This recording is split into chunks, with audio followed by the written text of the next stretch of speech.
Hello, everyone. I am live. Of course, I am Mark Turi. And if you're new here to my live, if you're watching this on replay, of course, please like this video and please subscribe to my channel. I'm relatively new here in the YouTube space as far as having now my second channel, but I've been doing videos, on and off with others for over a year now. And I've been doing 2 lives, a week, one on Wednesdays for those who are new, and of course, one on Saturdays. And, I really like to talk about, different things, issues, things that, I take interest in, like languages, culture, religion, philosophy, and of course, I do talk about my experience as an ex-Scientologist, which I was, a public and a staff member from 2005 until 2008. So I just want to say hello to some friends that we have here. Clearwater Chad is in the house. I love learning about history. Then today is going to be a good one for you. Although I will say um, I have this in two parts because today I want to talk about different perspectives and philosophy of history. And it might be a little bit different than regular history, but we'll see how that goes. And it's also very good to see you too, Chad. Thank you for always supporting me and being on here. So this is going to be part of a two-part series. Um, when when I'm going to talk today about mainly the I would say the philosophy of history, what that means, the different schools of thought, and then we are going to take a look at the two Karls. So we're going to take a look at the historical perspectives of Karl Marx and Karl Popper and how they each um, hmm, are, I don't want to say adversarial, maybe contradict each other. Adversarial, they're sort of, maybe the word opposing is different. They're different opposing perspectives, and we'll take a look at that. And the one after, which I think I'll do maybe next week, is just breaking down the different types of history. And so what I wanted to do today is go through more of the heady philosophy stuff because to sort of get that out of the way. But I'm not even sure because here's the thing. Um, when we talk about the different types of history, we're really kind of self-explanatory. So, we have things like cultural history, political history, social history, diplomatic history, economic history, and so forth. I actually think that's pretty self-explanatory. So I was actually going to do a PowerPoint just breaking down those things, but I thought like that might not be as heavy or as philosophical as what we do here. So I may or may not do that one, but certainly I think whatever I'll do for my part two will sort of continue that because basically, you know, cultural history, history of culture, right? It's a mix between history and anthropology. Diplomatic history, the history of diplomacy, like it's really self-explanatory, and I think that there are better ways to get information and stuff. So please look at my on my community page because I think either later today or tomorrow, I'm going to post a link where different sort of schools of history are broken down. But again, they're all pretty self-explanatory.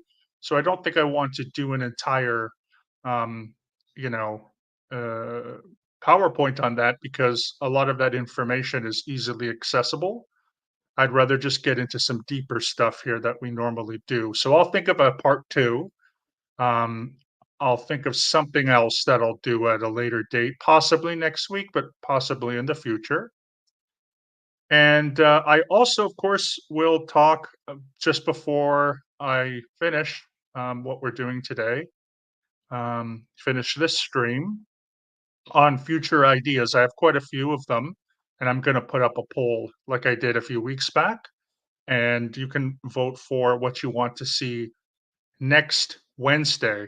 And I'm thinking, either Wednesday or Saturday like this, there will be either like more of this kind of lecture style or a PowerPoint with a lecture style.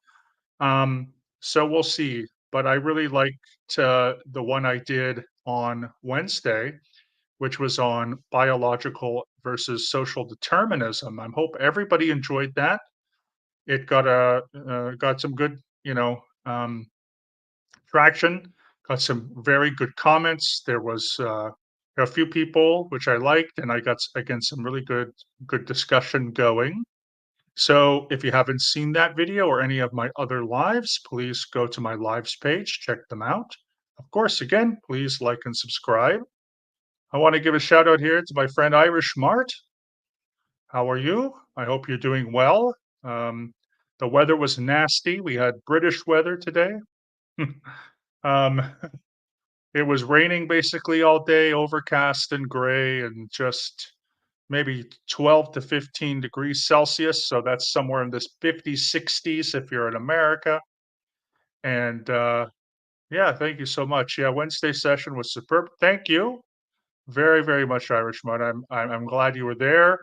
I'm glad we had a few other friends there as well. So thank you so much. Anne is here. Thank you. Good to see you, Anne. Thank you so much. Great to see you. Glad you're here. Really, really, really nice of you to stop by. And so again, I'm just kind of going through my small talk and how what do they call it? House cleaning, I guess, so to speak. But the weather was really bad yesterday. I wanted to go out to the library to return a book and didn't get out until sort of the mid-afternoon after 2 o'clock, and didn't get home until about 5, which I'm a night owl, so that doesn't matter. But I was staring at out my window all day for it to stop raining because I usually get up around 9, and it was still raining, and then it was pouring around 12, 1 o'clock, and then finally by 2:30, almost 3, when I left, it got better. Today it was raining and overcast, but hopefully tomorrow I can actually leave my house. And that's of course complaining because a couple weeks ago it was in 30 plus degrees Celsius or close to 100 degrees Fahrenheit here, and I was sweating. So we've had these extremes. But next week, the weather report says it'll be in the mid 20s, maybe low 20s, which of course is in Celsius, Fahrenheit, somewhere in the 70s, maybe low 80s, and it should be sunny and clear. But it was a interesting week. Uh, although officially classes began this week, or this past week, I should say, on the 9th with my university.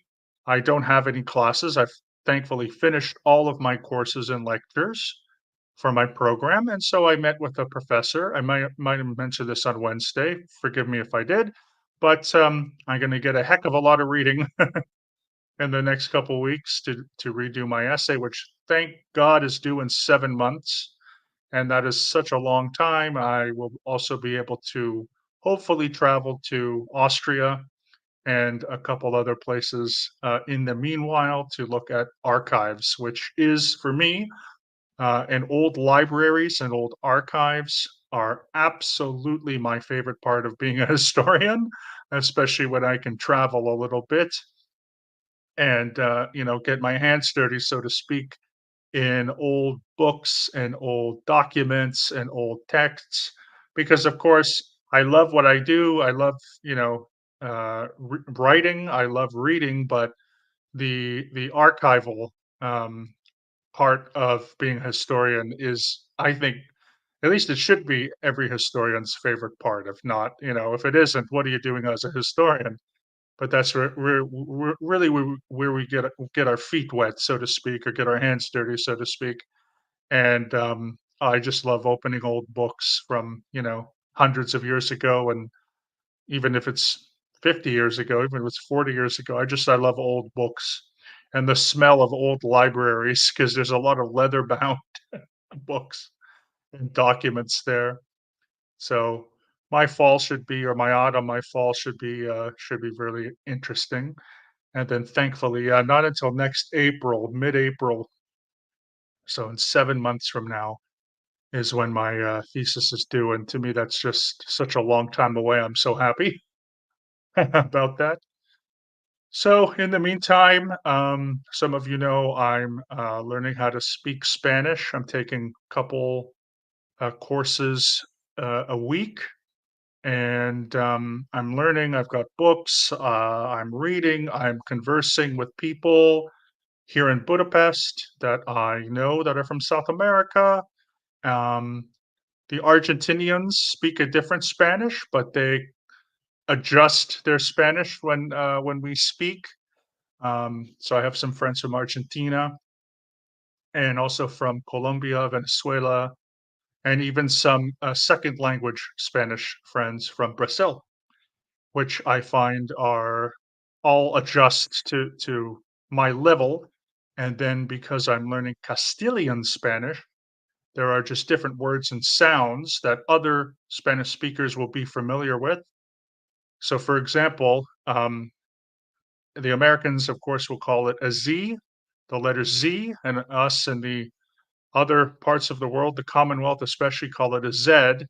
For the purposes of ease, I just call it a ZZ, which I'll call it a ZZ from now on. But a ZZ in in English is a Z sound, right? Like zoo and so forth.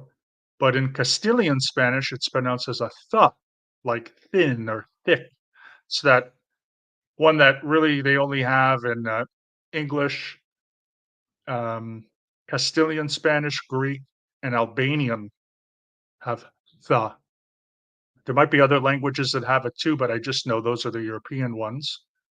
And of course, when we have a C and an E and a C and an I together, we see they and the, and it's definitely different because in Latin American Spanish, a ZZ is normally pronounced Z, and a CE is se, like an S sound, and a CI is a C, or like an S sound. And so they find it, some people find it cute, and some people find the th sound to be very annoying.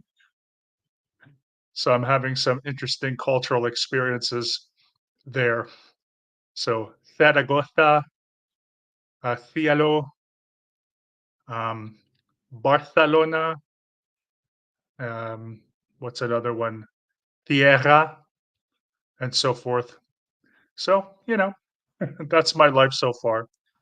But really looking forward to doing more and doing more of these, getting my channel moving.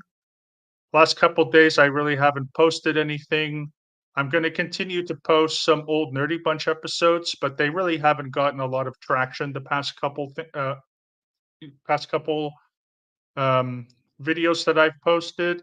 I'm getting more traction on PowerPoints and lives, and I think maybe 2 days a week. And if in the future my schedule changes, maybe once a week, twice a week, maybe even 3 times a week, I can do things like this, which seems to get more traction. And then I'll post as much as I can, every once in a while. However, it's almost a quarter after, so which is an old school way of saying, of course, it's almost 9:15 my time. So I wanted to get into the topic of today. So again, if you have any questions, because Saturdays I sort of reserves for Q&A, any Q&A. But as I like to say, if for any reason there aren't any questions or whatever, I'll go straight to my PowerPoint. And who knows, I might end up switching from a Q&A because this is like Q&A 4 and examining different schools of history. I might just take away the Q&A part, but we could still participate in a Q&A as well unofficially as I'm doing whatever other topic. Because I think I've answered quite a bit of questions, but of course, we don't always have to do a Q&A every week because eventually we do run out of questions. And there's only certain things I'll talk about, like I don't want to talk politics, especially partisan politics. I don't want to. talk too personal on my own, you know, religious beliefs or what's going on in another country or something. So I think we'll just sort of keep it to an unofficial Q&A, which you can always ask me questions on, on the Wednesday stream or the Saturday stream, and then we'll just go into do these kind of PowerPoint slash lecture types slash discussion types, which I think a lot of people like, and I'm hoping you're enjoying them. So let's begin. First of all, I got to get my slides up here, so give me one moment. So this will be a PowerPoint presentation, which we can see here, which is part one. As I said, part two, I'll do something to do with history later. It doesn't take me that long to actually make PowerPoints, especially when I know what I want to do. And I've got at least now, I did two this week. Well, actually, I did three this week, I should say, or maybe four, if I'm not mistaken. I might have done four this week. So it only takes me an hour or something if I've got an idea, because I kind of know where I need to gather information and stuff, especially in that case. And so for that, you know, these PowerPoints are fairly easy. But then in addition to those, I have other things that I like to talk about and that don't necessarily require PowerPoints. However, today we're going to talk again about the different schools of thought in history. And I'm going to give you an introduction to the philosophy of history. And we're going to segue, as I said, into the perspectives on history from two gentlemen in history, Karl Marx and Karl Popper. So here we go. First of all, my sources are in two parts here. The first one is this website, which is from Stanford. So plato.stanford.edu, entries in history. If you would like, just one moment, pardon me, I need to sneeze.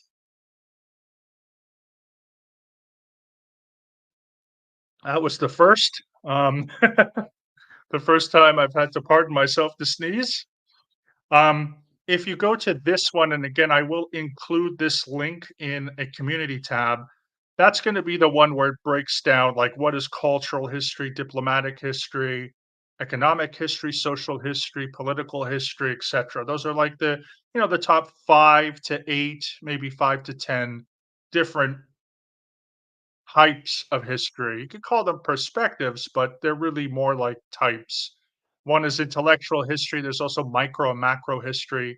But again, to do a whole PowerPoint on that, I think is just so much is just like cultural history is the history of culture. It's just a bit self-explanatory. So I don't know how interesting that would be or how much people would, kind of get out of it. Me just saying, yes, cultural history is the history of culture.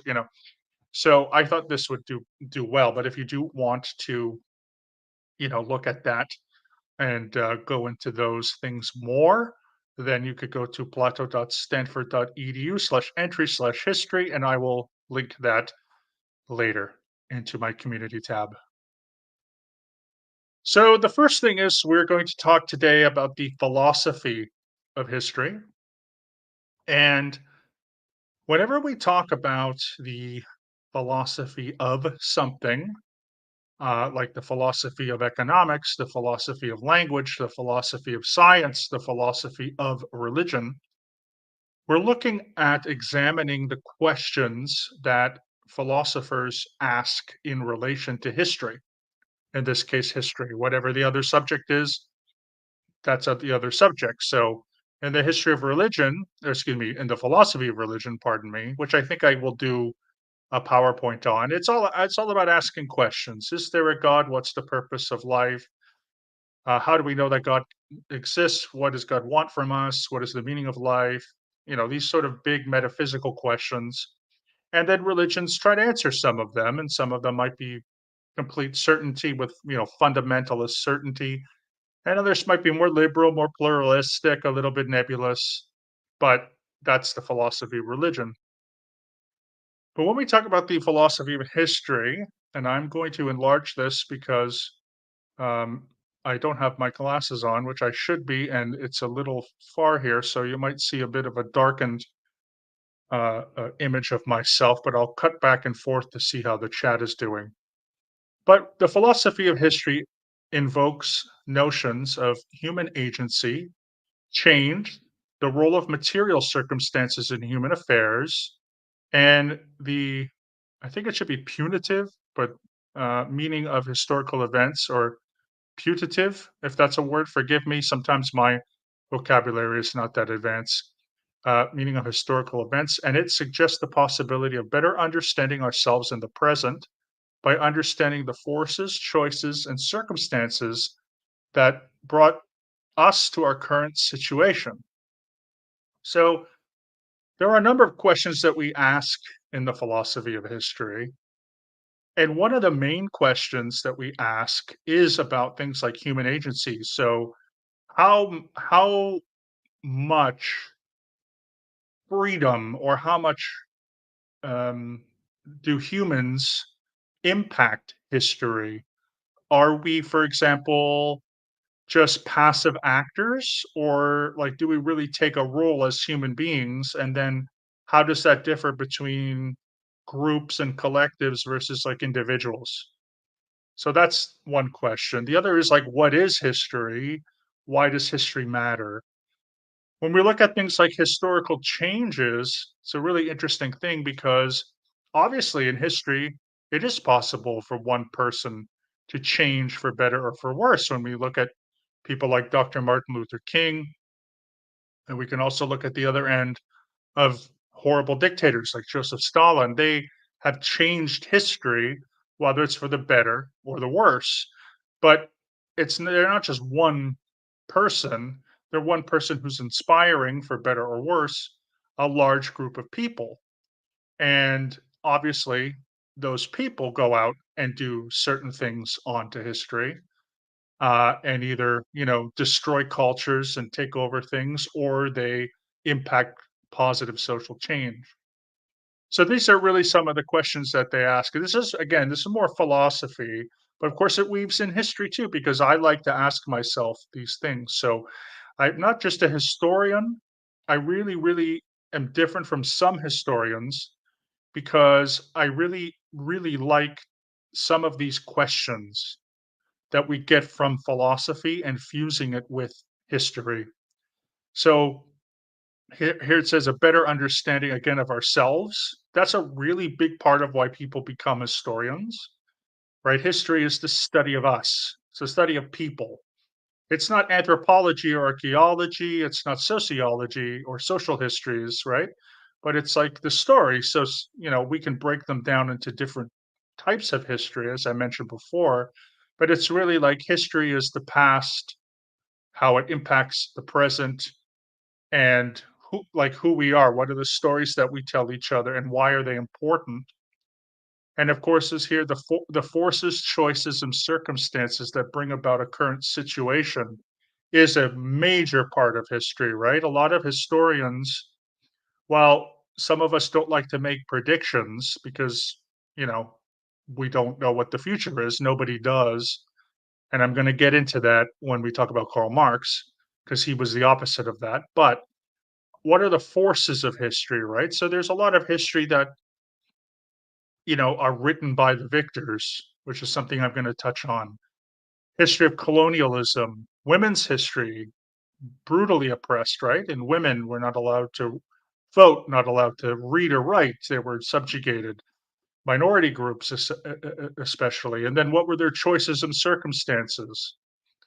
Feminist history will give us a different perspective than political history, because political history is a lot about, old dead white men fighting wars and battles and so forth. It's the Napoleons, it's the Franz Joseph the Firsts, it's the Stalins and the Hitlers and the Frederick the Greats, and all these sort of European or colonial figures in North and South America and Africa and so forth, and Australia and all over the world.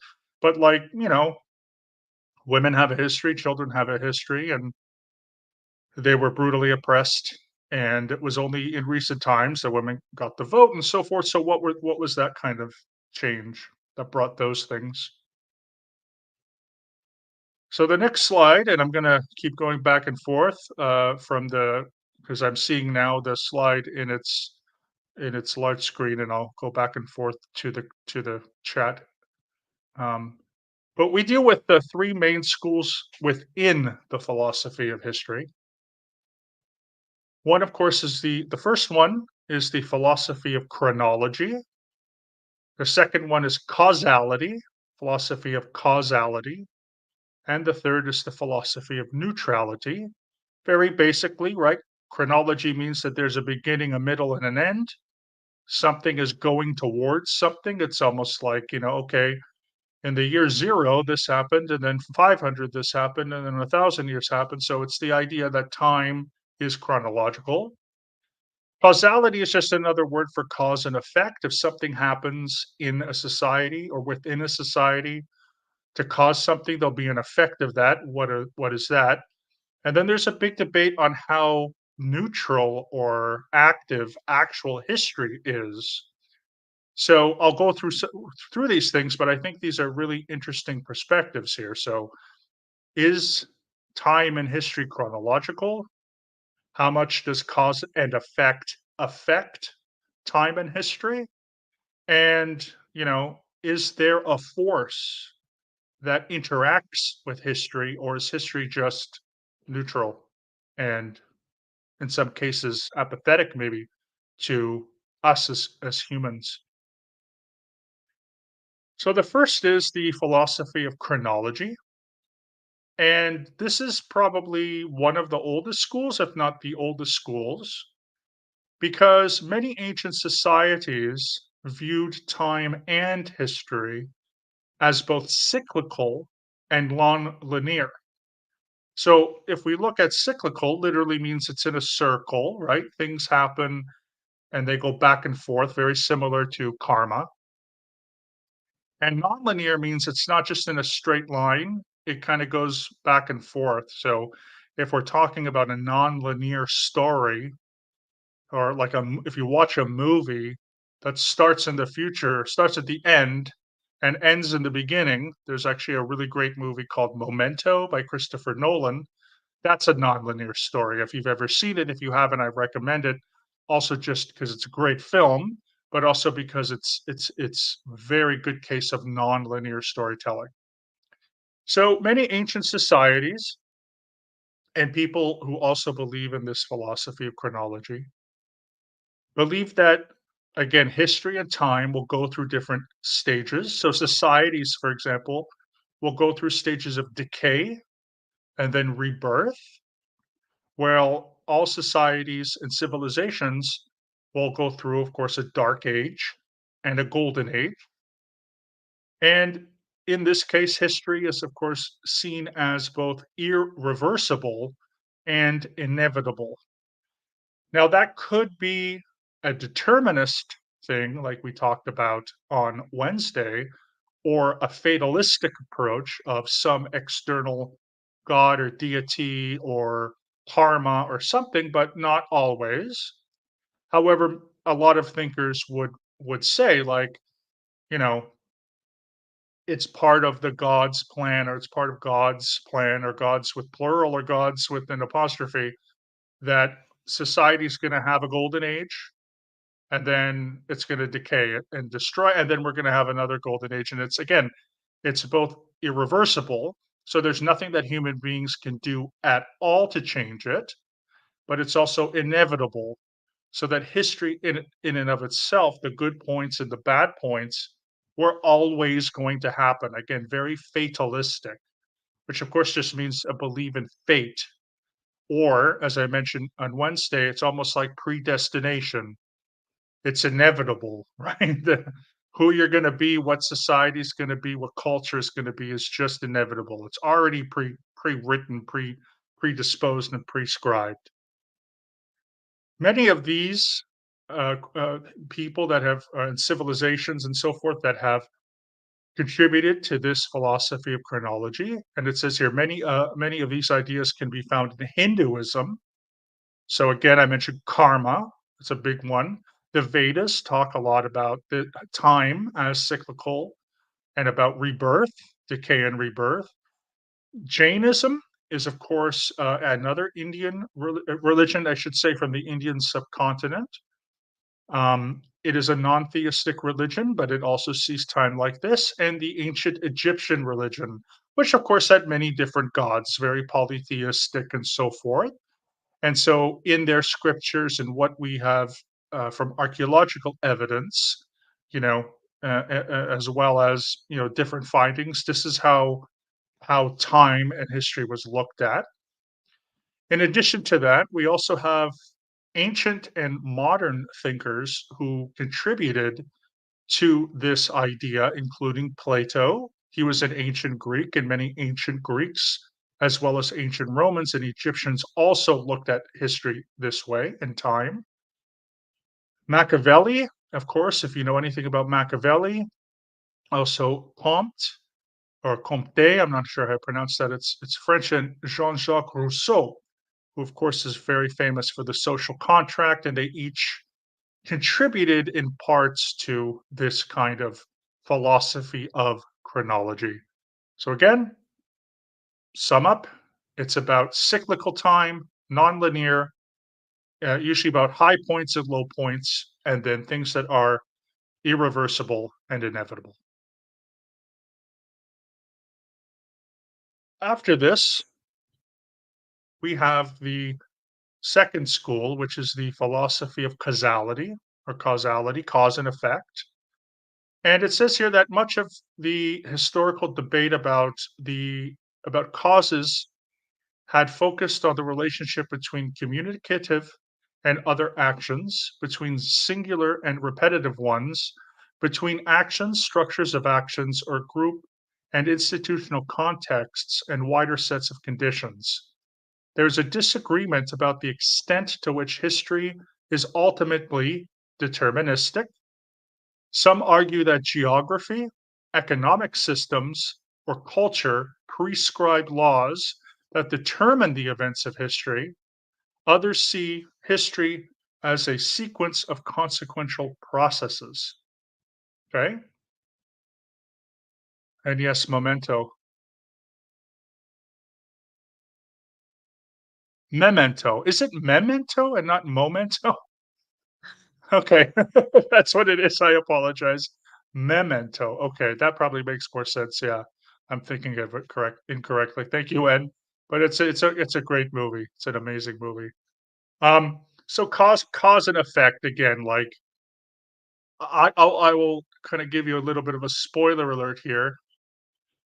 I kind of when I look at history and when I break down history, I do use causality, and I have a PowerPoint that I'm going to do in the future on an event called the German Revolution and the German Civil War that took place just before World War One and ended in the spring of 1919.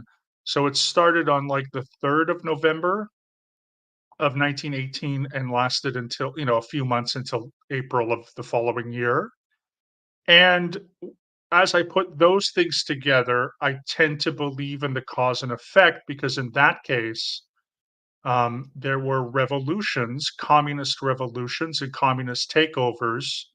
And then the people that stopped those things would many of them would go on to become Nazis. And that could be seen as okay, we have this cause, this, increase in radical left thinking, and then they're destroyed. And a short time later, we have an up, in radical right wing thinking. So it doesn't necessarily mean that it's true and but I like presenting it, especially that way. When we talk about revolutions and counter revolutions, there is definitely some causality in those kinds of historical, and political um, histories where one group says, take over the government and make, a collectivist socialist type state. And then another group says, no, we got to revert back. And N Memento is related to memory in Latin, I believe, and the guy was having short term, yeah. Oh, you're probably right again, it's probably memento, not momento. No problem there. In Latin, yeah. Um, so again, when we look at things like determinism, it's a big one. I really like this sentence here, this paragraph. There's a disagreement to the extent which, history is deterministic, right? A lot of people, like the people in chronology, will just say, no, it is inevitable, it is deterministic. And people really don't have much of an influence. Whereas in causality, I'm really gonna focus on the last two sentences here when we talk about the Marxist school, which is geography, economic systems, and culture will prescribe laws that determine the events of history. But of course, others will see history as sort of, a sequence of consequential processes. So it's a little bit more guided, right? Chronology, even though there's a belief mostly, not always, but mostly in a fatalistic external source like a god or a gods, especially with Hinduism and Jainism and the ancient, we would call pagan or beliefs. Not always like that, because Rousseau and people like that who were in the Enlightenment had a different view, but they still believed in its inevitability, whereas this is contrary. So this is the cause and effect. And that's a really good question too. Again, how much is history predetermined? There's another good question. How much does our culture, our economy, and our geography prescribe history versus how much of it is up to maybe, let's say, random chance? Is it biologically determined? Is it socially determined? And in some cases, predetermined. Okay. The next part here is the last part, which is the philosophy of neutrality. And it says here the question of neutrality concerns itself foremost with analysis of historiography, which I define in the next slide, and the biases of historical sources. One prominent manifestation of this analysis is the idea that history is written by the victors. Since the 20th century, Western historians has disavowed aspiration to provide a judgment of history. The goals of historical judgment or interpretations are separate from those of legal judgments, which need to be formulated quickly after the event and be final. So, this has to do also with another question, which is it okay or is it right to infer our morality onto history and historical actors? And this is a very, very challenging question. For example, many of you are from the United States. The tragedy of the United States is, of course, that much of what the United States is was founded on slavery.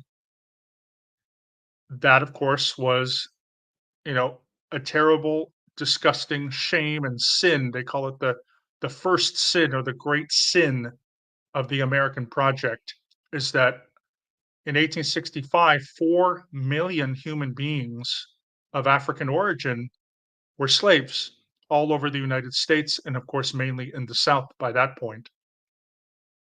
And so, if somebody says today slavery is wrong, was slavery always wrong? And I know for me, I want to say yes. I want to say that slavery was wrong in, you know, 1824 and 1924 and 2024 and even before, you know. Now, slavery in the colonial times had to do with the fictional concept of race, which doesn't exist. Whereas in some cases, the Slavic peoples were slaves, Jewish people were slaves. The ancient Sumerians, and this is a tragic part of our history, the ancient Sumerians were the first civilization, human civilization in modern day Iraq. Their civilization was very tragically built by slaves.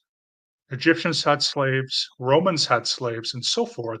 Now, I'm not saying that there's, we should be dismissing, because of course, what led the colonial powers, the British, the French, the Dutch, the Spanish, Portuguese, and so forth, to buy slaves from Africa was the fact that the Africans were subhuman.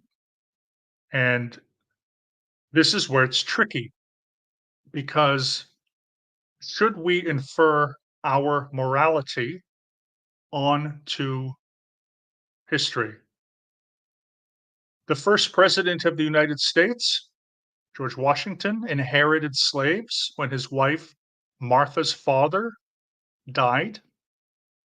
Thomas Jefferson owned slaves. Brigham Young, one of the founders of the Latter day Saints Church, was a slave owner. There is no good way to say anything positive about that experience for millions and millions of human beings. And so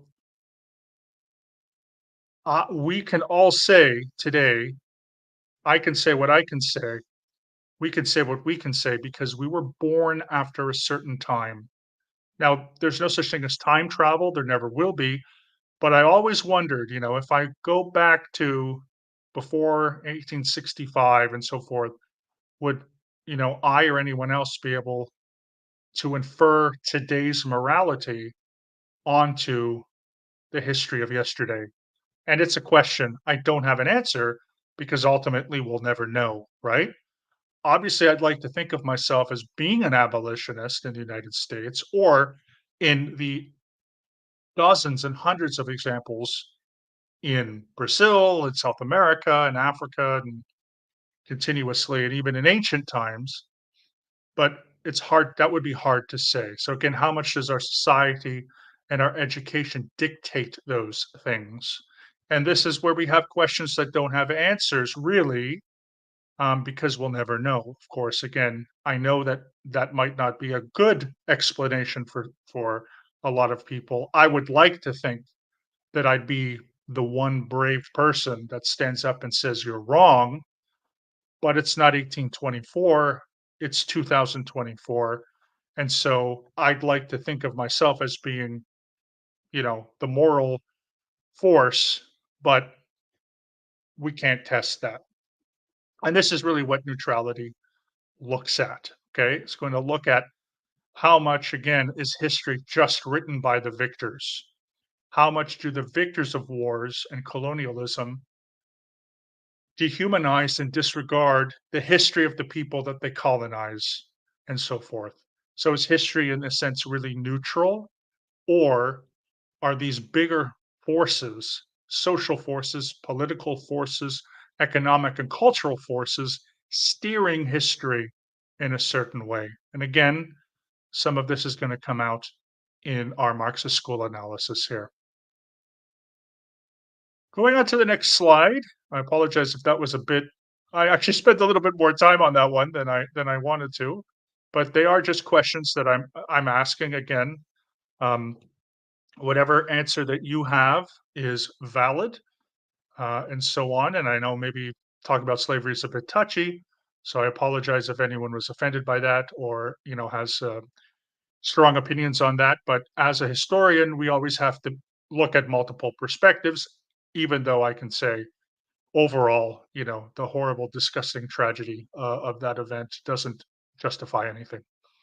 So the next one we're going to talk about is historiography, and this is something that we do talk about a lot in history, which, according to Encyclopedia Britannica, this is where I got the um, you know definition for historiography, is that historiography, the writings of history, especially the writing of history based on the critical examination of sources, the selection of particular details from the authentic materials in those sources, and the synthesis of those details into a narrative that stands the test of critical examination. The term historiography also refers to the theory and history of historical writings. Okay.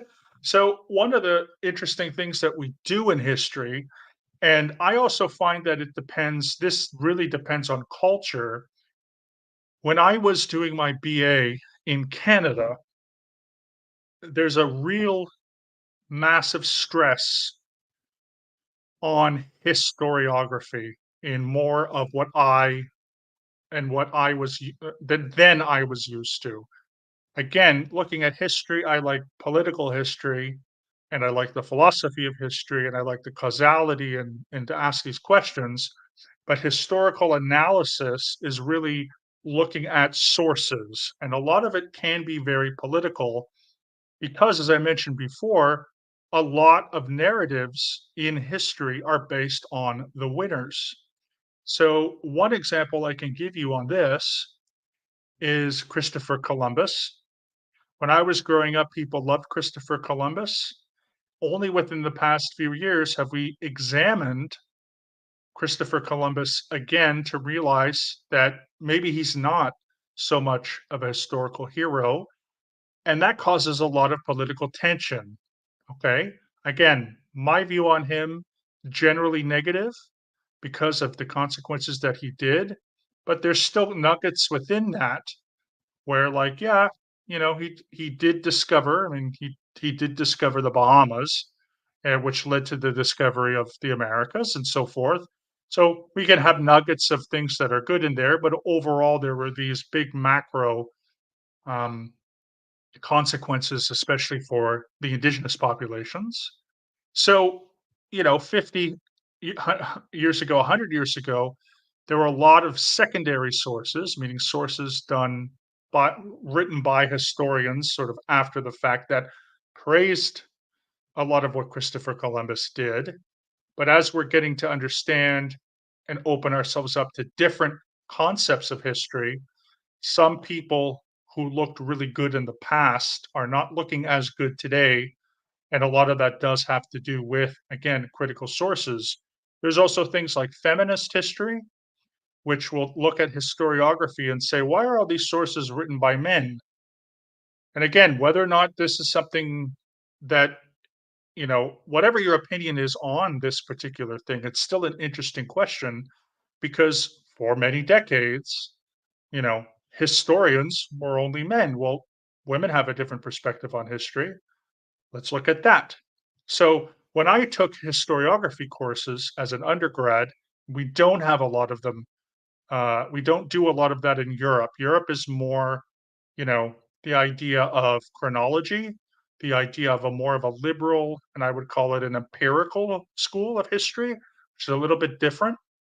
Whereas in North America, I took a number of two courses, I should say, on the French Revolution, and one was on the Wars of Absolution, which happened before the French Revolution, where we took a book. So the one book that we had, or the one textbook that we had, was written by a historian who happened to be, a man, and because the professor was a feminist historian, we basically looked at all of the narratives and critiqued it because it was from a male perspective. And again, this is the stuff that people do. This is a part of history. Whether or not we like it, we don't like it, we think it's useful or not useful. To me, my opinion was I learned a lot in those classes. Some stuff stuck, some stuff didn't, but I was really happy that I was introduced to these different things. I realized it wasn't exactly what I liked, but that's okay because people can like different things. And so in the end, now that I'm in Europe, even with female professors, they're not really into the sources, right? They don't really look at the sources from that gender and sex role. We're just looking at where are the facts. And so it's very, very different. And again, if I like something or don't like something, it's subjective. So that's historiography. So now we get into these two different schools of thought when we talk about history. So the first Karl is the older Karl, Karl Marx. Karl Marx, of course, is the famous founder of modern, they would say modern communism, as well as the Marxist philosophy. He, of course, wrote and published the Communist Manifesto, which was a pamphlet in 1848, a very important year for revolution and nationalism. And I will do in the future a PowerPoint on that year and all the revolutions that happened in Europe, because it's very, very interesting and changes a lot of Europe's geopolitical status. But of course, Das Kapital, and he's mostly known today as one of the founding fathers of sociology, in which he founded what was called the critical or the critical conflict or critical studies movements. And lots of controversy on him. He's got a school of economics, and he has a school of history. So this website, I also want uh, to pay attention to. It's called Philosophy Basics, and the website is just philosophybasics, all one word, .com. It's really, really good if you just want to know different philosophers, their points of view, and different philosophies and types of philosophies. It's quite interesting. So, what Karl Marx discovered, or at least is called historical materialism. So, historical materialism is Marx's theory of history, which is his attempt to make history scientific. He also had another term called scientific socialism because he believed that politics was like a science. So, the same science of biology, physics, chemistry, he believed history was also part of that, and also politics and society. So, it is based on the principle of what's called dialectal materialism, which is from a gentleman named Hegel, and it applies to both history and societies. So, the main thrust of the Marxist theory of history or historical materialism is that history is ultimately about economics. So, it can be reduced or deduced to economics. And historical materialism, the Marxist school of history, holds that class struggle is the means of bringing about changes in a society's mode of production, and that it structures each historical period and drives historical change. So there's a very, very, very famous sentence that I believe it opens. I haven't read it in a while, but it's a Communist Manifesto, which says that all of history is a class struggle.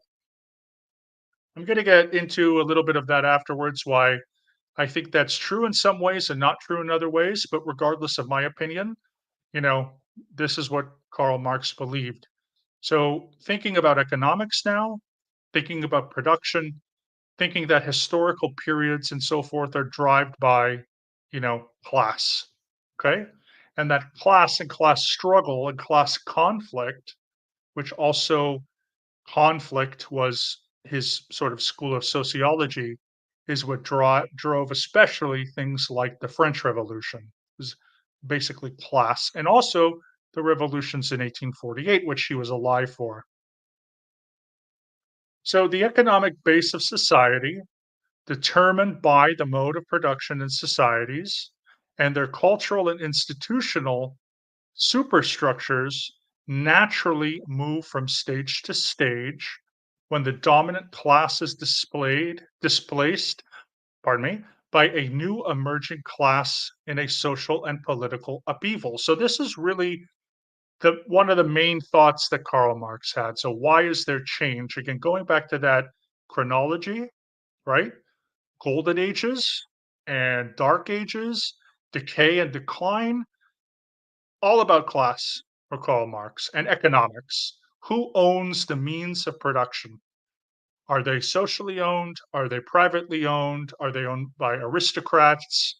And so forth. What are the cultures? What are the institutions? Remember when I also spoke on Wednesday about determinism? Karl Marx is a big, massive social determinist. He believes people are born into blank slates, that really were not predetermined for anything, especially not nature. And so Capitalists are teaching their children and their culture how to sort of keep these structures together so the haves have more and the have-nots have less. And only by sort of thwarting or passing through that and sort of teaching the next generation and thinking our way out of these kinds of things. And I am paraphrasing, of course, a little bit, so pardon me, but that we can have this new society. But essentially, he did believe in a kind of fatalistic, almost determinist look where all of society was a class struggle and we all moved from stages to stages. These are those stages. So he believed that, as we were growing as human beings, there was primitive communism. And that's why I use the word modern communism. Modern communism would be what is the ultimate stage, but primitive communism is seen by cooperative tribal societies. That meant caveman societies and so forth. The next was a slave society. This is when the tribes become a city state, which happened, of course, in like the medieval days and pre-medieval days and dark ages and whatever. And then an aristocracy was born. Next is feudalism, which again is the sort of defined by most of the medieval era and even into the early modern era, which is an aristocracy is the ruling class and the merchants develop into capitalists. When he was writing it in the 19th century, he said we were in the capitalist stage, where the capitalists themselves, so the property owners, the factory owners, were the ruling class, and they create and employ what he called the true working class, the proletariat. The next stage is socialism, when the workers gain class consciousness and they overthrow the capitalists, most likely in some violent manner, but that's up to debate, and take control of the state. And then finally, there'll be actual real communism, which is this classless and stateless society, which has evolved beyond the need for class and class structures. Now, I'm going to give you the opposite of that, which is from Karl Popper.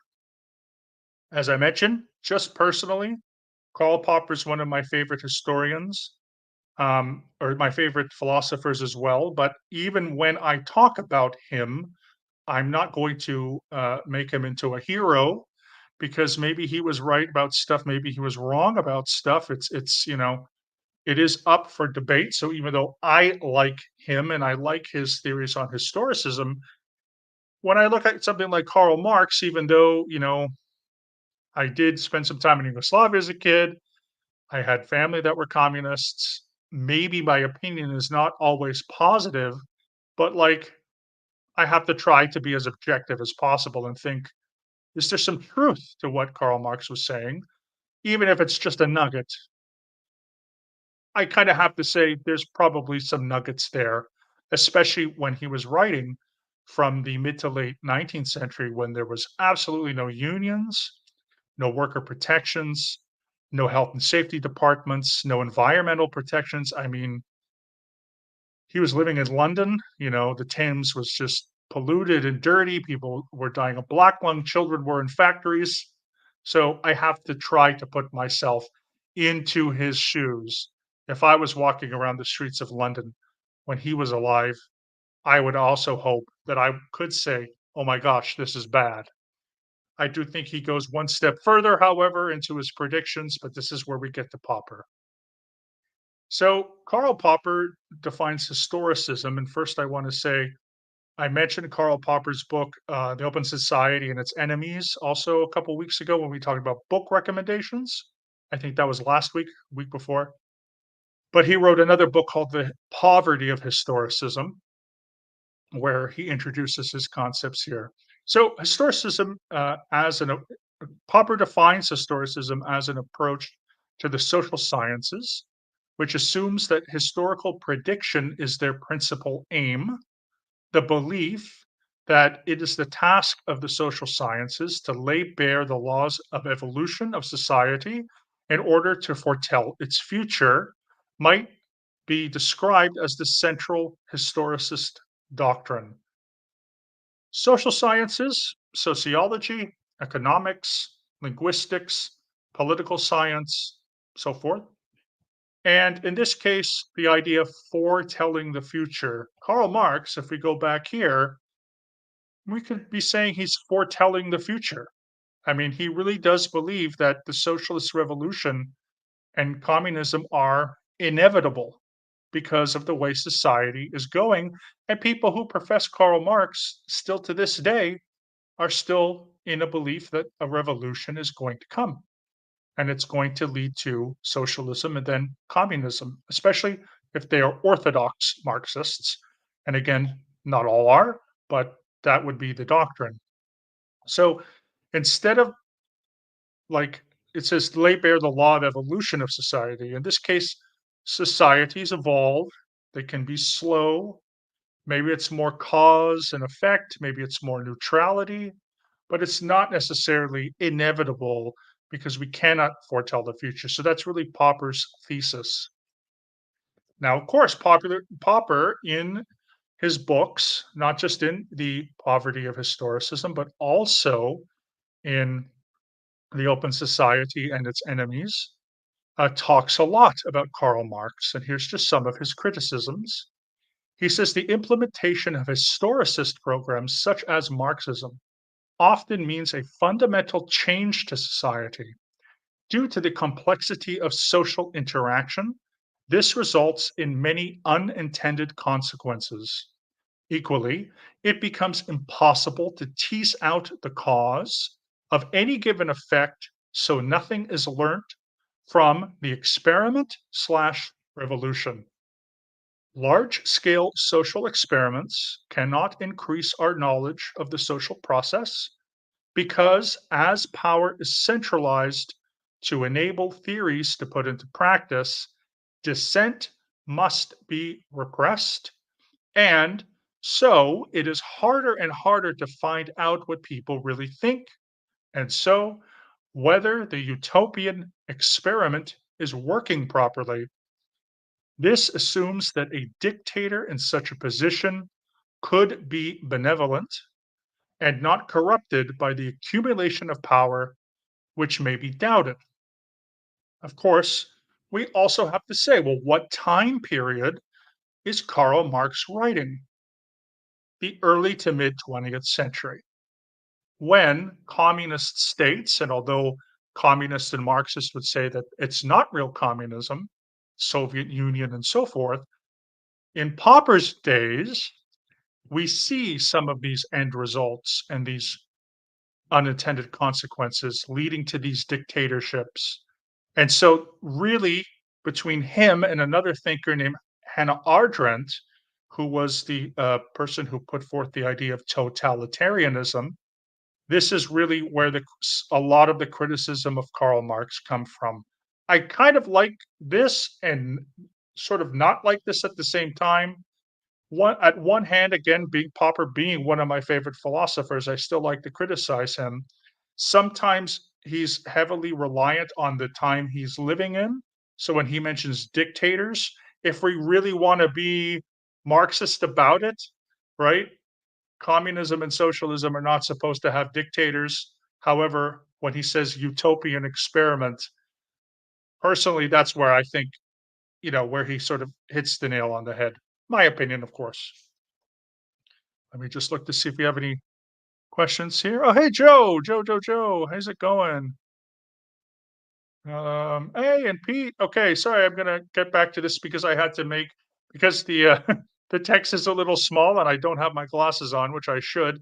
I've made it bigger and I can't see the chat, so I'm gonna go through some of these here. Had a history professor in junior college that came from Atlanta, very touchy about teaching the Civil War, insisted that slavery was not the reason for the conflict. Oi, um, I was actually on a cruise this past summer, and I visited the cigar lounge a couple times, and there was someone in their 20s, sort of a younger guy who was they were from Louisiana, was there with his family. So him and his uncle were in the cigar lounge, and his uncle, because I told him I was a historian, was trying to convince me that the Civil War was not about slavery; it was about states' rights. And the comment I give, it was about the states' rights to own slaves. So that to me is the best argument. No, it's only about states' rights to own slaves. So, there's some historical revisionism about that. I don't think there needs to be. Sometimes history needs to be revived, especially I talked about Christopher Columbus before, but like it was the states' rights to own slaves. Hey, Joe, good to see you. I'm glad you are here. I hope you watch on the replay as well. And if you would like, I hope you enjoy this one. So, the Bible certainly speaks of slavery as if it was a natural part of life. Absolutely. Yes. In that case, yes, absolutely. It does. Yeah. That's why I think sometimes it's good not to take certain things literally, because if people do take things literally. And Eric, I don't think I've seen you here. Just a few more years and we'll totally crush capitalism. Oh, I know who Eric Honecker. Eric Honecker, for people who don't know, was the secretary president of East Germany, the East German state, the Deutsches Demokratische Republik, or of course the DDR, the GDR, the German Democratic Republic. Yo, I love how Erich would say yo. Just a few more years and we'll totally crush capitalism and ditch money for good. I promise. Eric, you're dead. Keep the faith, comrades. We're on the brink of something epic. Okay, Eric, I appreciate you. Please do not report me to the Stasi. I cannot handle that. Pete, the American Civil War, in his opinion, was more about the rights of states to secede, yeah, from the Union. It was because of slavery. Okay, let me get to my last slide here. I think this is my last one. Okay, I would really like to, and I'm going to give a broad conclusion here. I don't need to be on full screen mode when I say this. So Karl Popper was one of the first people to put together pseudoscience and how it's different from science. And also, he talked a lot about what was called scientism, which is something I'd like to talk about. So I'm gonna tell you about that after.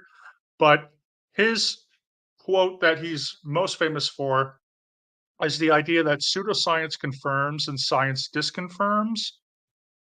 When we look at falsifiability and how it relates to the scientific method, Karl Popper was one of the thinkers that put a lot of that together. I will say um, that falsifiability and falsifying and claims, confirming or disconfirming claims, is not the only thing that science does, but it's like one piece of the scientific method, right? And that's what Popper contributed to the philosophy of science and science, as well as the social science aspects of science. And so, in Karl Popper's mind, if you come up with a conclusion in like Karl Marx's all of history is a class struggle, and you just look for eras in history and parts of history that was a class struggle, he would say that is historicism or pseudo history. He wouldn't use the term pseudoscience, but pseudo history. Whereas, because he's taking another modernist scientist approach, which we don't really always do in history, because this is more to do with logic and argument. But if I was going to say something like, all of history is a class struggle, we should find the times when it isn't and then compare for when it is to make our analysis. And so, in conclusion here, because this is the last part uh, of my of my thoughts, and then I'll go back to the chat here, is that whatever we believe in is totally okay. Both Karls Marx and Popper were definitely very interesting people, very interesting lives. They're taught still in history and philosophy classes as being major contributors to social sciences, humanities, and uh, I know that there's a lot of people who want to ban certain books and certain ideas in schools, like critical race theory and so forth, because they think it's Marxist. But my whole thing is you can't ban information. Like, I'm actually happy that I learned about Karl Marx and Karl Popper because they both criticize, like, Karl Popper criticizes Marx. And so it's not what we learn, it's learning also how to analyze those thoughts, be critical of those thoughts as well. And we can make a debate on whether or not it's good or bad for society, but ultimately, you're going to learn about Karl Marx as an undergrad. You know, if you take economics, if you take history, if you take social sciences, political science, like, you're going to learn about them. So let's learn how to be critical and also do the same for Popper, even though I like Karl Popper, it doesn't matter. You know, maybe his historicism is also too general, doesn't make much sense, especially because he believed in this idea of the cross section, you could say, of history and science. They both did. And so today we wouldn't think of history in a scientific method approach because it's a humanities subject, but maybe that's where Karl Popper was wrong, even though, again, I like a lot of what he says. So, my final thought here, let's look. Yeah, the Bible again. Yeah, going back to the Bible. I've read most of what the Christian world calls the Old Testament. Being Jewish, we call it the Hebrew Bible. Um, I've also had a lot of Torah studies over the years from a critical point of view, and I found it to be very refreshing, especially looking at a group of books called the Talmud, which, of course, are not part of Christian theologies or teachings, but there are some really good insights there. But it's also really long, kind of dry, and so yeah, it's pretty devastating when you see what is written word for word in the Hebrew Bible slash Old Testament. If you want to pass the class, it's about state seceding. Yeah, I can't stand that about academics, history professors, and teachers. Like, you just agree with the person on top and you pass the class. I like to be challenged, as long as it's done, with respect, with humility. We can go back and forth and be open about it. But yeah, do what I say and you pass the class. If not, you fail. So what I'm going to do is, for those who are still around, and thank you so much. We had this high of seven people on, which, and I hope we have a few more on the replay. Is to please look at my community section of my page, my community tab, because most likely tomorrow I will put two different things that I want to talk about, and you get to vote for which one I'll talk about on Tuesday. Because next Saturday I'll do another PowerPoint, probably a history thing. I have a few of them, so I'll just decide which one. But for next um, week at this time, excuse me, for next Wednesday, I should say, next Wednesday, we have two subjects. Okay, one is going to be inclusive versus exclusive religious practices, and I'll give you a brief overview. Mostly in Christianity, Judaism, Islam are what are called exclusive, okay, religious practices. Means when you are a part of those communities, you only practice that religion.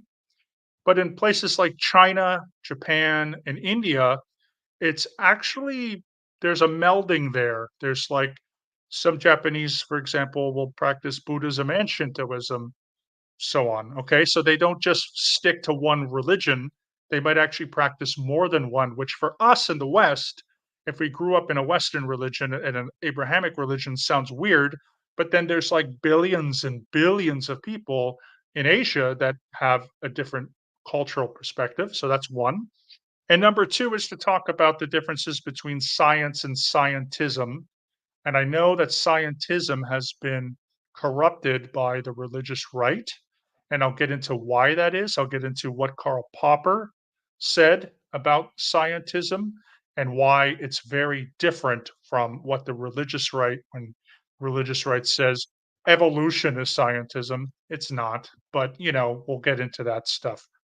So look out for both of those, inclusive versus exclusive religious practices in the West versus the East, and then science as a tool to help us understand the natural world versus scientism, which goes more into the dogma And we might even say, I guess, the idea that science can and will literally explain everything, including metaphysical questions.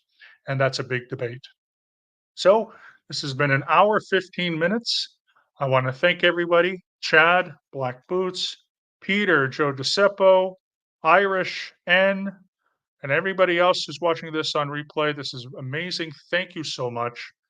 I had a really great time. I hope you guys learned a lot. It was maybe a little deep, but as I said, my previous plan was just to go over the different types of history, and that would have been like, oh, culture again. Cultural history is the history of culture.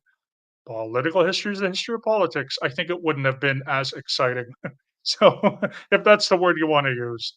So I hope it wasn't too boring. I hope it wasn't too, you know, to anything. If you have any questions, of course, please let me know. Comment on this video, like and subscribe. And I'm going to always go out with Truman. So in case I don't see you, good morning, good afternoon, good evening, and good night. Thank you, everyone.